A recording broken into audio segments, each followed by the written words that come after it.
Good morning, everyone! Napakabuti po ng ating Diyos sa kanyang mga ginagawa. Nako, we're about to face, another year, victorious year, powerful year, wonderful year. Ayan, ating pong pag-uusapan o ating pong pinaka-devotion ngayong araw na ito, ngayong umagang ito, ay ito po, no? At babasahin po natin, serve. Ayan po, magsilbi. Ayan. Exodus chapter 3 verse 1, sabi po rito, Moses of the burning bush. Moses was taking care of the sheep of his father-in-law, Jethro, the priest of Midian. As he led the sheep to the far side of the desert, he came to Horeb, the mountain of God. Wow. Nadaanan po namin yung Mount Horeb na yan. Napakaganda. Sa totoo lang sa totoo lang, napansin ko lang ito nung Old Testament, karamihan ng mga tinawag ng Diyos, mga nag-alaga ng tupa eh.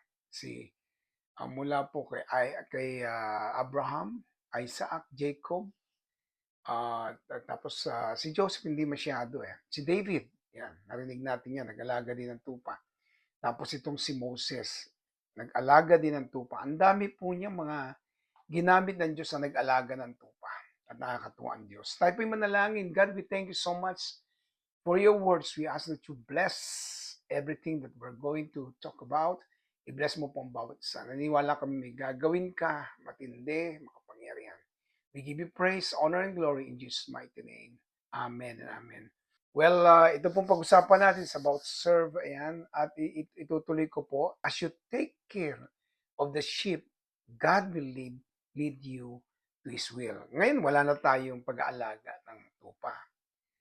Pero, pwedeng ikaw ay may inaalaga ang tao. Meron pong binibigyan ng pansin. Ito po yung madalas na nagaganap at nangyayari sa aking buhay. Nung bago-bago pa lang ako sa Panginoon, talagang ang dami ko pong oras, panahon at pagkakataon na talagang nag-alaga po ako ng mga paisa-isa, dalawa, tatlong tao na dinadala ko po sila sa Panginoon at pinalalago sila sa Panginoon.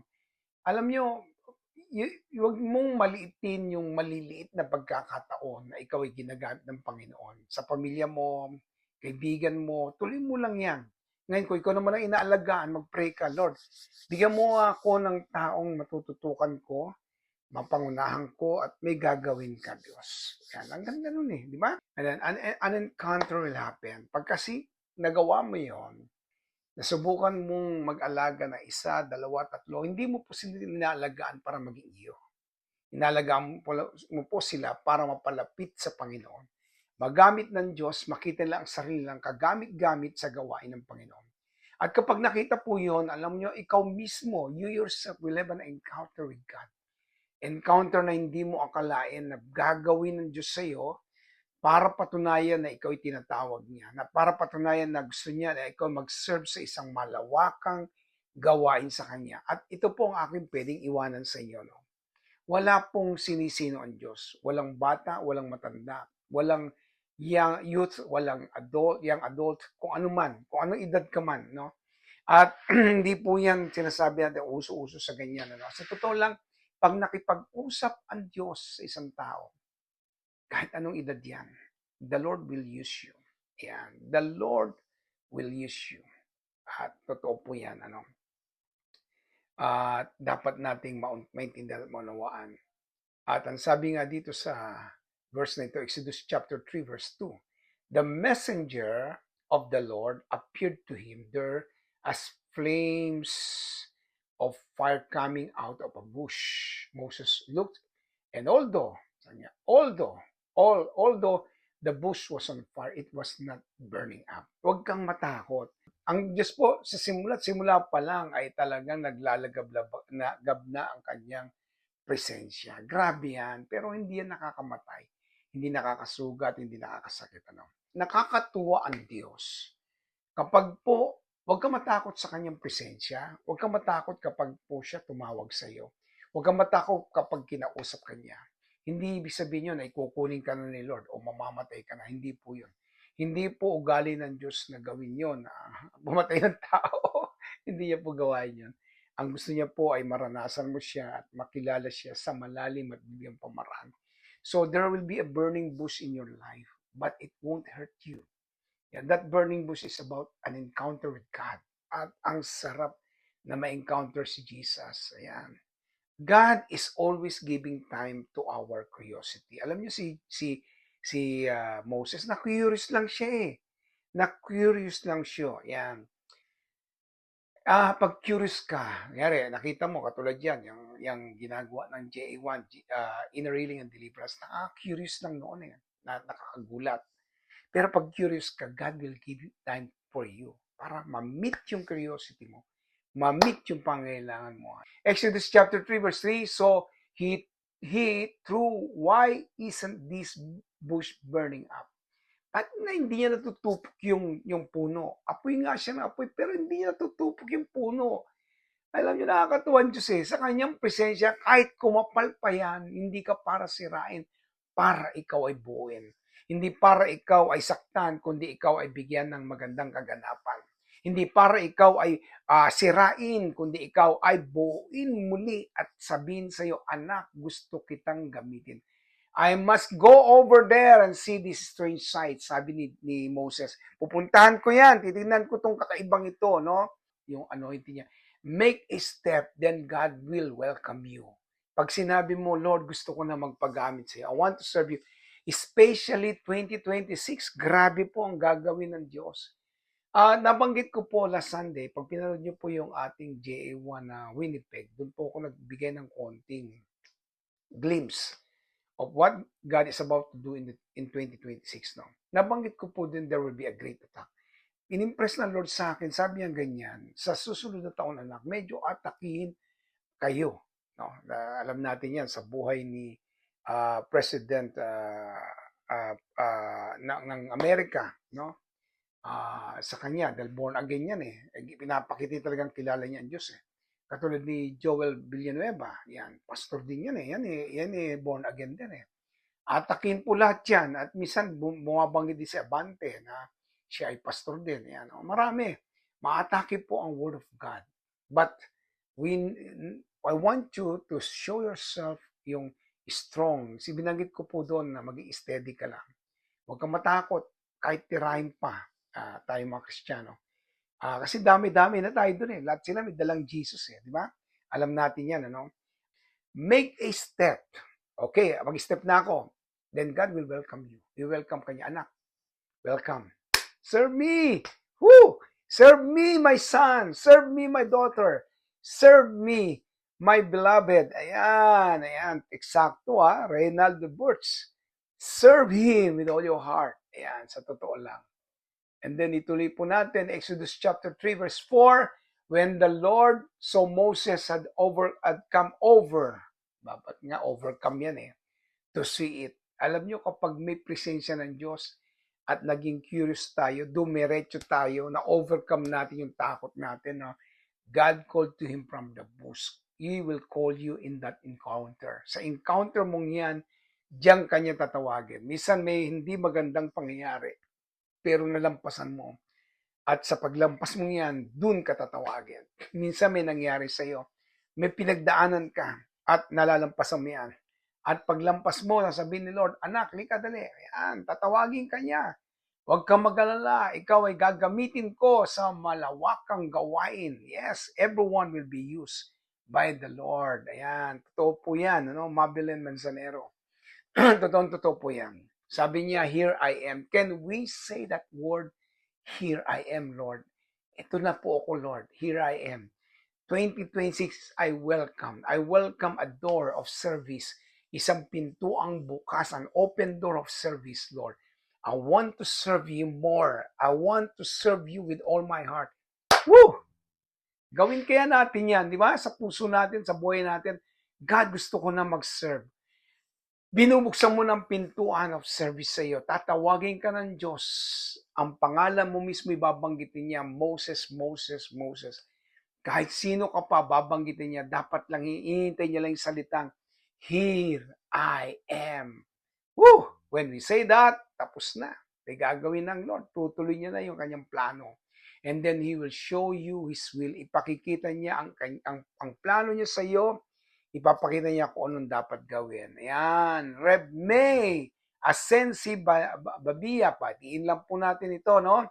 Happy New Year din sa iyo. Ikaw ay laging mag-ingat-ingat sa iyong kalusugan. Mahaba pa't malayo pang ating pupuntahan o gagawin. Vicky Herrera, Pastora, God bless you po. Glory be to God. Napakabuti ng ginagawa ng Diyos. Ano? At ito, in every calling, there will always be an encounter. Tandaan niyan, kapag tinatawag ka ng Diyos, ma-encounter mo siya. Mararanasan mo siya. Mararanasan mo yung kakaibang kilos ng Panginoon sa buhay mo at kakaiba. Sa lahat ng pagkakatawag, every one of us are called, di ba? Many are called, sabi ng Bible. Ang daming tinawag, lahat tinawag ng Diyos, but few are chosen. Paano ka magiging chosen? You're going to put your feet in the color of being chosen. So, bawat pangyayari sa buhay natin, di ba? May encounter yan, may encounter mo ang Panginoon. Hindi maring hindi. Holiness is always needed. Kailangan lang lumakad tayo na may kabanalan. Ayan ha. Bisa siguro, pagdidiinan ko yung salitang holiness na yan, kung paano nga ba ginagawa at paano nga ba nangyayari sa buhay ko yan, holiness na yan. No? Holiness encounter is something that we experience from God. No? Na-experience natin yan kay God.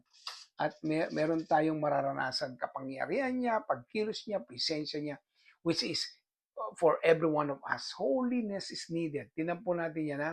Sabi po ng final verse natin, Exodus 3:5, God said, don't come any closer, take off your sandals because this place here you are standing is holy ground. Yung sandals ang umapak sa lupa. Yung paa ang nakatapak sa sandals. Pinatanggal kay Moses ang sandalyas niya at umapak ang kanyang mismong paa sa banal na dako. Alam nyo, covered po tayo Covered tayo ng kapangyarihan ng Diyos. Maaring ang karumihan ng mundo ay gustong dumikit sa atin. Pero mauhubad natin yan. And we will stand in that holy ground. That holy ground will enable us, gagawin po ng holy ground na yan, nadalin tayo sa nais pagdalhan sa atin ng ating Panginoon. Alam nyo, yan po yung wala ang demonyo, wala ang diablo, wala si Satanas ng kabanalan. Pero ikaw meron. Ikaw makakatayo sa presensya ng Diyos, pero si Satanas babagsak sa presensya ng Diyos. At pagkatapos ikaw makakausap mong Diyos, pero si Satanas pinapagalitan ng Diyos. Ikaw ay mamahalin ng Diyos, si Satanas ay parurusahan ng Diyos. Iba yung kalagayan mo. Yun po yun, iniiwan na natin yung maruming gawi at sinasabi natin gusto natin magtuloy-tuloy sa ating Panginoon. Take off your sandals. No? Holiness is really needed when we serve the Lord. Napakabuti po ng Diyos. Ayan, lahat po tayo mag-serve kay Lord, lalo na ngayon 2026. Ilagay na po natin yung dalawa nating paa, wag nating iwan yung isa. Diretso na. Kahit ano pang ikaw, hindi naman kailangan mag-full time, hindi ka naman kailangan mag-pastor. Mag-serve na po tayong lahat sa Panginoon with all our heart, with all that is within us. Let us serve the Lord with everything na meron tayo. Pagpalain po tayong lahat natin, Panginoon. Ako salamat po sa inyong mga oras at panahon. Magpipray ko muna kayo, no? God, I thank you so much for these people who joined me. Ngayong araw po ng Miyerkules, pagpalain mo po ang bawat isa. I-release mo po ang mighty touch of God in their lives. Mighty touch of God. Flow in the name of Jesus. Mag-flow ang presensya mo, Panginoon, sa bawat isa. Let it flow in Jesus' name. Let it flow. Let it flow in the heart of each one of us. Let it flow, let it flow, let it flow, God Almighty. At hayaan mo, Panginoon, kami lalong turuan at makaranas ng iyong kapangyarihan, ng iyong pagsama, ng iyong presensya sa araw na ito. May gagawin ka. May gagawin ka, Lord. At makikita mo, Panginoon, ang buhay namin. Nakatayo kung saan mo kami nais itayo. Pag gawin mo pong matagumpay ang lahat ng aming mga gawain, lahat ng aming mga gagawin for your glory alone. In the name of Jesus, wonderful Jesus, wonderful Jesus. Shukura makandra shikatalakanda. Oh, let it flow, God. Let it flow. Let your name flow. Let your holy name, Lord, be magnified sa buhay namin, God Almighty. Oh, Jesus, bless your wonderful name. God, as we face the new year, amin pong bubuksan ang mga puso at makikita ang bagong taon, may gagawin ka, O Diyos. Let your name ang siya mag-glorified palalo ngayong taon na ito na bago sa buhay namin. Pagpalain mo po ang bawat sam. And Father God, we just want to give you all the praises, the honor, and the glory. In Jesus' mighty, holy name, this we pray. Amen and amen. Salamat sa iyong presensya, Lord. Pagpalain po tayong lahat natin, Panginoon. Share lang po natin to at Happy New Year, everyone. Ayan, konting oras pa. Maghintay tayo sa bagong taon. Napakabuti ng ating Diyos. Lahat po na nagbibiyahe, Lord, balutan mo na yung balugo, mga kapatiran, patungo sa kanilang patutunguhan. At lahat naman po na naghahandas para sa bagong taon, gawin mo pong masaya at matagumpay. Wala pong sakuna, disgrasya at kapamakan. Wala din po, Panginoon, na magkakaroon ng mga ligaw na bala na may tatamaang mga tao, Panginoon, sa pangalan po Jesus. Lahat po ng mga anak mo, balot ng iyong banal na dugo. Hallelujah. Lahat po sila. Lahat po, Diyos, ay makakaranas ng iyong kapangyarihan. Hallelujah. Pagpalain mo pong bawat sa, hallelujah, pagpalain po bawat sa Lord at hayaan mo pong maranasan namin ang kakaiba mong kilos sa lahat ng bagay ngayong bagong taon. Bawat pamilya, bawat mga ama ng tahanan, Lord, ay mag-declare ng mabubuting bagay, mga pastors, mabubuting bagay para sa lahat, Panginoon, ng tao. At Panginoon, pag magtatagumpay kami dahil meron na kaming inaabangan, gagawin mong magaganda. Amen and amen. Ayoko pong matigil ng kakapanalangin dahil natutuwa po ako sa ginagawa ng Diyos. So God bless po everyone and Happy New Year! Woo! Hallelujah! God is good. God is good. Napakabuti ng Diyos. Salamat po at malang anuman po sa mga taong nagpapasalamat din. Ako, nakatapos na tayo ng isang taon na naman at mga taon na naman na darating na matagumpay. Wag na po na tayong makisalamuha sa mga political problem na nangyari dyan. Ipag-pray na lang po natin sila. Wag po tayong mag-alala. May gagawin po ang Diyos. Wag na rin po tayong makilublob kung ano naman doon. Pero meron pong gagawin ng Diyos. Huwag kayong mag-alala. Hindi po tayo pababayaan. Mabiyaya po ang Diyos kahit kailan. Hallelujah. God bless everyone. And I love you all. Amen and amen.